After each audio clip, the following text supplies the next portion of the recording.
Hi అండి. అందరికీ good morning అండి. ఈరోజు మనం చెప్పుకోబోయే స్టోరీ నిత్య యవ్వనం బేతాళ కథ. దండకారణ్య ప్రాంతంలో ఉండే కోయలలో కొందరికి జన్మతః అపూర్వ శక్తులు కలిగేవి. ఆ సంగతి బిడ్డ పుట్టగానే తెలిసిపోయేది. మగబిడ్డకు పుట్టగానే దంతాలన్నీ వచ్చి ఉన్నా, ఆడపిల్ల నెత్తి మీద పొడిపి ఉన్నా అపూర్వ శక్తులున్నట్లు గుట్టుగా ఉండేది. అటువంటి బిడ్డలను కన్న తల్లులు తమ బిడ్డల రహస్యాన్ని లోకానికి తెలియకుండా దాచేవారు. ఎందుకంటే వారి సమాజం అలాంటి బిడ్డలను చంపేస్తుంది. ఒక కోయపిల్ల నెత్తి మీద బొడుపుతో పుట్టింది. ఆ పిల్ల పేరు ఇలా. ఇలా తల్లి ఆ రహస్యాన్ని చాలా చక్కగా దాచిపెట్టింది. ఇలా పెద్దదై నెత్తి మీద జుట్టు బాగా పెరిగినాక బొడిపె రహస్యం దాచటం చాలా తేలిక అయింది. ఇలా యుక్త వయస్కరాలైన దాకా ఆమెలోని అపూర్వ శక్తులకు ఎలాంటి పని తగలలేదు. ఇలా ఉండే అరణ్య ప్రాంతానికి సమీపంలోనే ఒక జమీందారి ఉండేది. ఆ గ్రామంలోనే ఉపేంద్రుడనే ఒక కమ్మరి యువకుడు ఉండేవాడు. వాడు చాలా అందగాడు, కానీ బీదవాడు. గ్రామంలో పెళ్లి కావలసిన పిల్లల్లో సగం మంది ఉపేంద్రుణ్ణి పెళ్లాడాలని కలలు కనేవారు. ఇలా వాడిని మొదటి చూసిన క్షణం నుంచి చాలా గాఢంగా ప్రేమించి వాడి కోసం ప్రాణాలు కూడా ధారపోయడానికి సిద్ధపడింది. కానీ ఉపేంద్రుడికి ఇలా అంటే ఏమీ లక్ష్యం లేదు. నిజానికి వాడు ఎవరిని నిజంగా ప్రేమించలేదు. ఎవతైనా డబ్బుతో వచ్చేది తనను పెళ్లాడుతుందా అని వాడి ఆలోచన. ఒకరోజు ఏదో పండగ వచ్చింది. ప్రజలందరూ సంబరం చేసుకుంటున్నారు. ఆ రోజు ఇలా ఎక్కడికి వెళ్ళక ఉపేంద్రుడు తన కోసం వస్తే బాగుండునని ధ్యానిస్తూ ఇంట్లోనే కూర్చున్నది. రోజంతా గడిచిపోయింది. సూర్యాస్తమయం అయింది. ఉపేంద్రుడు ఇలా ఇంటి ఛాయలకైనా రాలేదు. వాడి గ్రామంలో గొప్పింటి పిల్లలతో చేరి కోలాటాలాడుతూ మహా ఆనందంలో ఉన్నాడు. ఇలా తన ఇంట్లో ఏవో ముగ్గులు వేసింది. గుడ్డలు చించి పీలికలు చేసింది. మంత్రాలు చదివింది. ఉపేంద్రుడి పేరు ఉచ్చరిస్తూ గుడ్డ పీలికలతో ముడులు వేసింది. ఆ ముడులను ముగ్గులు అక్కడక్కడా పెట్టింది. కోలాటాలలో మునిగి ఉన్న ఉపేంద్రుడు అకస్మాత్తుగా కోలాటం కర్రలు అవతల పారేసి గ్రామం నుంచి బయలుదేరాడు. వాడి మెదడులో ఏ ఆలోచన లేదు. వాడి కాళ్ళు అప్రయత్నంగా కోయగూడెం కేసి నడుస్తూ వాడిని ఇలా ఇంటి వద్దకు తెచ్చాయి. వాడు తలుపు తట్టగానే ఇలా తలుపు తెరిచింది. ఇలను చూడగానే చీకటిగా ఉన్న వాడి మనసులో 1000 దీపాలు వెలిగినట్లయింది. మర్నాడే ఈలకు ఉపేంద్రుడికి పెళ్ళయింది. ఉపేంద్రుడు ఆమెను తన ఇంటికి తెచ్చుకొని వెర్రిగా ప్రేమిస్తూ ఆమెతో కాపురం చేశాడు. 5 ఏళ్లలోనూ ఇలా 5గురు పిల్లలను కన్నది. ఉపేంద్రుడు తన భార్యలో గమనించిన చిత్రం ఏమిటంటే, ఒక్కొక్క కానుపుతోనూ ఆమె అందము యవ్వనము తరగడానికి బదులు హెచ్చుతున్నట్లు కనబడింది.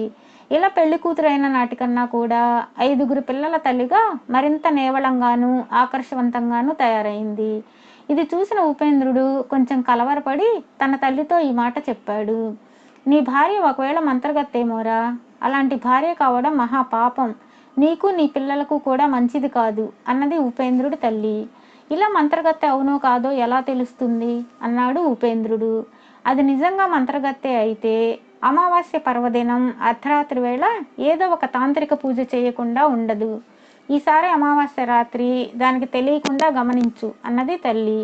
ఆ తరువాత వచ్చిన అమావాస్య నాడు ఉపేంద్రుడు నిద్రపోతున్నట్లు నటిస్తూ మెలకువతో ఉండే తన భార్య ఏం చేసేది గమనించాడు.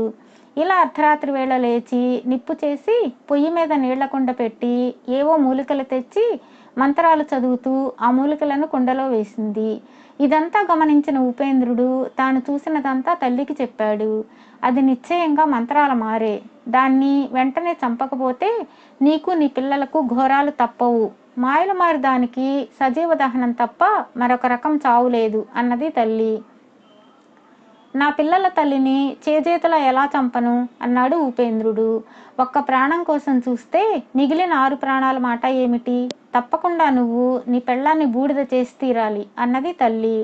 తల్లితో చాలాసేపు వాదించిన మీదట ఉపేంద్రుడు తన భార్యను చంపడం తన విధి అని గ్రహించాడు.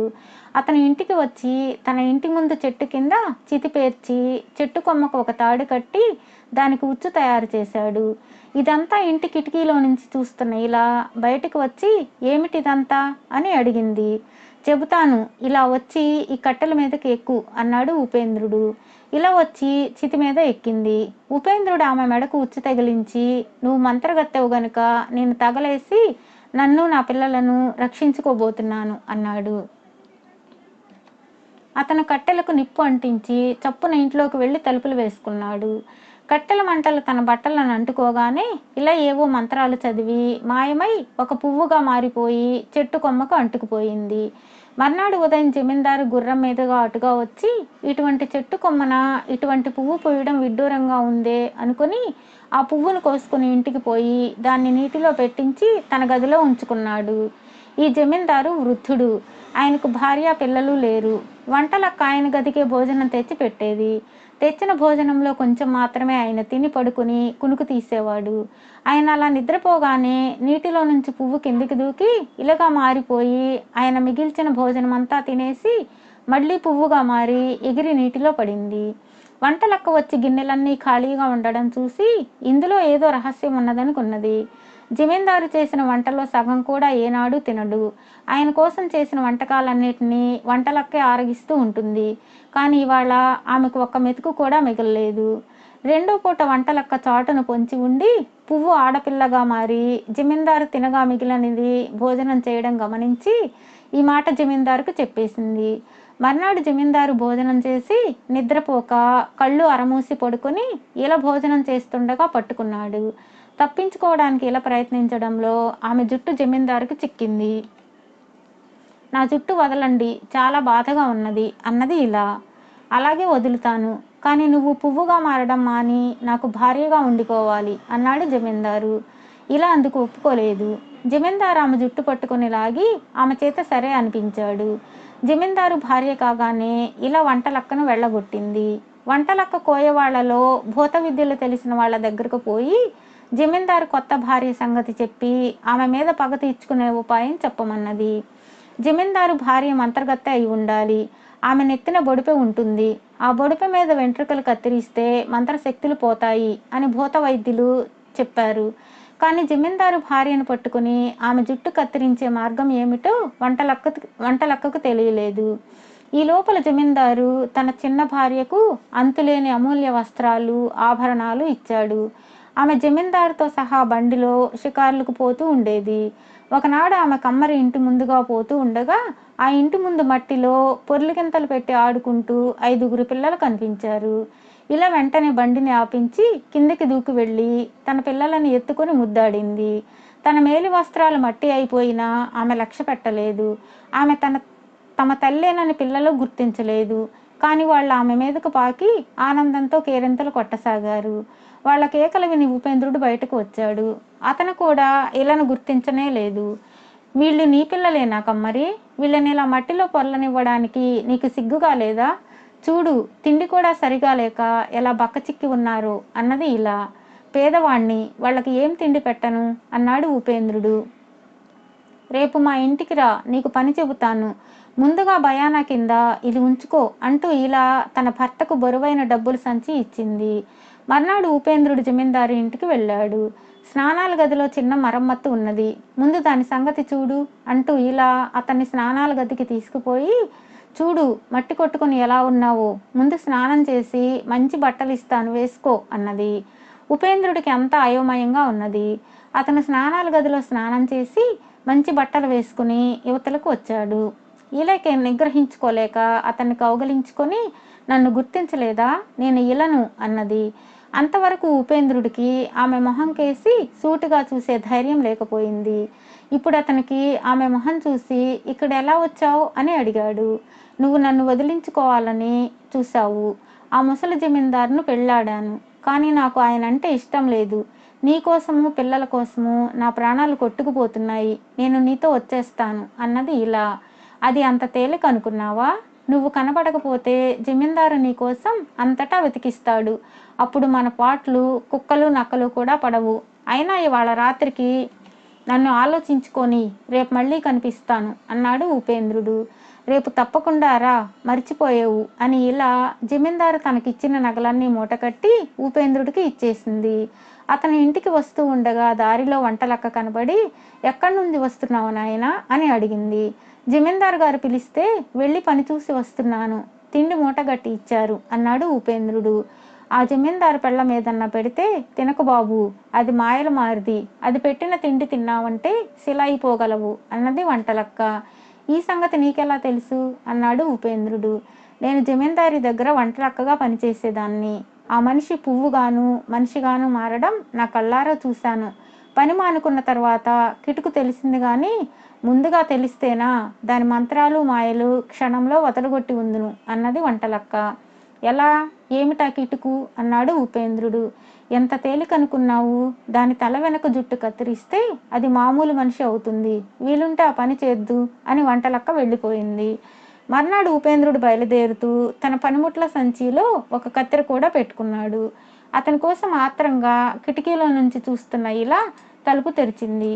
అతను లోపలికి రాగానే ఏమన్నా ఆలోచించావా అన్నది. ఆలోచించాను, నీ గదికి పద చెబుతాను అన్నాడు ఉపేంద్రుడు. ఇద్దరు గదిలోకి చేరగానే అతను కత్తెర తీసుకుని ఒక చేత్తో ఇలను గట్టిగా పట్టుకొని ఆమె జడపాయలు కత్తిరించసాగాడు. ఏమిటి పని, ఎందుకు ఇలా చేస్తున్నావు అని ఇలా గిలగిలా కొట్టుకున్నది. కానీ ఆమె జుట్టుపాయలన్నీ కత్తిరించిన దాకా అతను మాననే లేదు. జుట్టు పోగానే ఇలకొన్న శక్తులతో పాటు నిత్య యవ్వనం కూడా పోయింది. ఆమె కళ్ళు లోతుకుపోయి వాటి కింద గుంటలు ఏర్పడ్డాయి. శరీరంలో అంతదాకా ఉండిన జిగి మొత్తం పోయింది. ఆమె తన చేతులు చూసుకొని ఏడుస్తూ, నా అందమంతా పోయింది, నన్ను చూసి నువ్వు అసహించుకుంటావు అన్నది. లేదు ఇలా, నా కళ్ళకి ఇలా ఉంటేనే అందంగా ఉన్నావు, ఇంటికి పోదాం పదా అన్నాడు ఉపేంద్రుడు. వాళ్ళిద్దరూ వచ్చేస్తుంటే జమీందారు కనిపించి, నా భార్య చెప్పిన పని ముగించావా అని ఉపేంద్రుణ్ణి అడిగాడు.